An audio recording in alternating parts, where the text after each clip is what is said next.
What if your virtues were born not from strength, but from fear? What if the voice inside you whispering, do good, be kind, turn the other cheek, was not your conscience, but your chain? Imagine for a moment that everything you've ever praised is noble. Humility, empathy, forgiveness were not celestial gifts, but the last refuge of the weak. This isn't a moral question. It's a psychological trap. And once you see it for what it is, there is no way back. In the darkest chambers of history, there were two kinds of beings, those who created values and those who inherited them. The creators, sovereign, unshackled, brutal in their beauty, called themselves good, not because they acted according to a rule, but because they were the rule.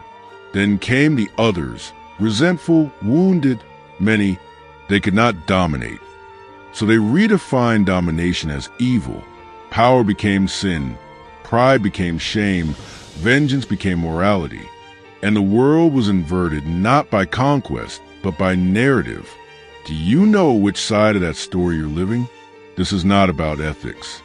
It is about a subterranean war of instincts, a war between the lion and the lamb, between fire and submission, between the pulse of becoming and the stagnation of being. Slave morality wears a mask of love, but behind it trembles a fear too ancient to name. Master morality stands bare, naked in its affirmation, life as it is, without justification. But which do you truly serve? Which force breathes through your choices when no one is watching? You see, morality is not a code, it is a mirror, and depending on who is holding it, it either reflects the light of sovereignty or the shadow of resentment.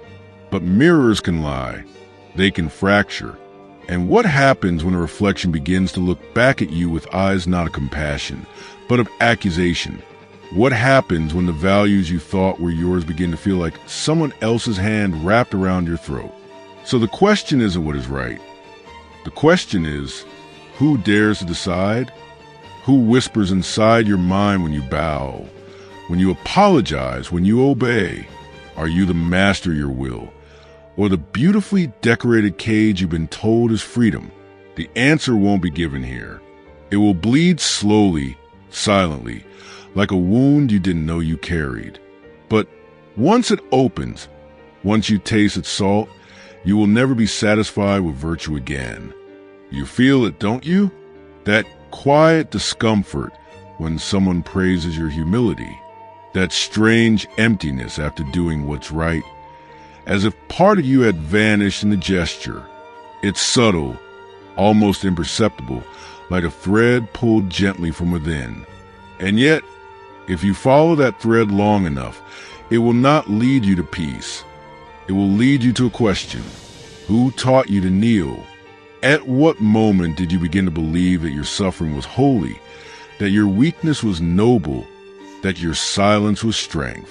There is no answer in words, only in the memory of when you first felt small and were rewarded for it. Look back, not with your mind, with your gut, to the first time you swallowed anger and called it patience, to the first time you envied and called it justice, the first time you felt fear and called it love. These are not random scars.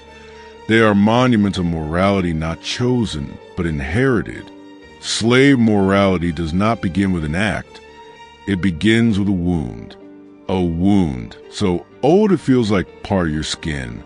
It whispers that to be good is to be harmless, that to forgive is divine, even when your soul aches to destroy, that your worth is measured not by your power to act, but by your willingness to endure. But who benefits from your endurance? Who feasts on your suppression? We are told that values are eternal, written into the fabric of the cosmos. But eternity is a clever disguise for repetition. The truth is more brutal. Values are born from conflict. The noble man, the one who breathes freely, does not ask, "What should I do?" He asks, "What can I take?"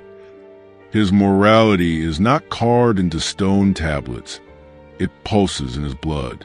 He does not apologize for his desires. He consecrates them. And it is precisely this unapologetic life force that terrifies the resentful. For in the presence of a being who affirms himself completely, the slave sees not evil. He sees his own impotence reflected back at him with unbearable clarity. And so, he must invert the mirror. He must call cruelty compassion, dominance violence, joy arrogance. The morality of the herd is a defense mechanism, not against the wicked, but against the powerful. And still, you wear that mask, not because you chose it, but because you were born into it. A mask woven with doctrines and mantras, slogans and shame. A mask that smiles when you're dying inside, that praises you for breaking yourself to fit into cages too small for your instincts. But every once in a while, in dreams and rage and silence, something deeper awakens. A glimpse of the predator you buried. A flicker of a world where guilt does not haunt strength, where creation is not bound by consensus. And in that moment, something within you remembers what it means to breathe without permission, to want without guilt, to exist without apology. But it's fleeting. The light retreats. The mask settles back. You return to your role, your virtue, your status as a good person, and yet the hunger remains. A hunger no doctrine can tame. It is the hunger to be whole again. Not holy, not pure, whole. But to become whole, you must pass through fire. You must face the truth that the morality you cherish may be the very poison that softens your will, that steals your sovereignty, that keeps you dreaming while others shape reality. Can you bear that weight?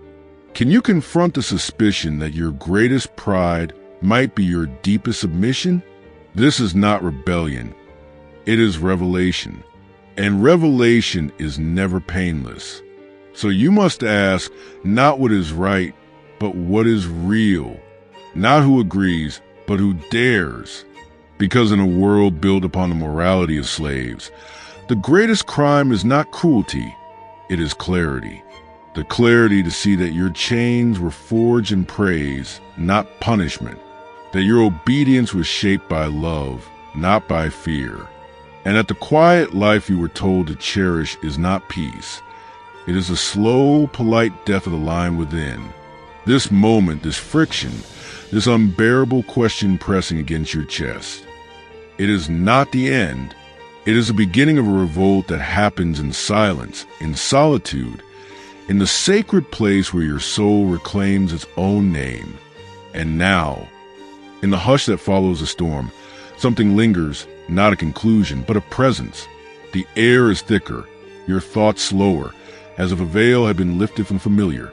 Somewhere, between the silence you once called virtue and the fire you were taught to fear, you glimpse yourself not as you were told to be, but as you could be. Not kind, not cruel, just whole. And this realization, fragile and luminous, doesn't scream. It pulses, like the memory of a dream that wasn't yours, but felt like home. You see, the question was never about morals. It was always about memory, not of facts or lessons, but of instincts buried alive beneath centuries of shame. Now they stir. Now they breathe again. And the words you once used to chain yourself, obedience, goodness, sacrifice, begin to sound foreign. Not wrong, just insufficient. Like trying to describe the sea using the language of drought.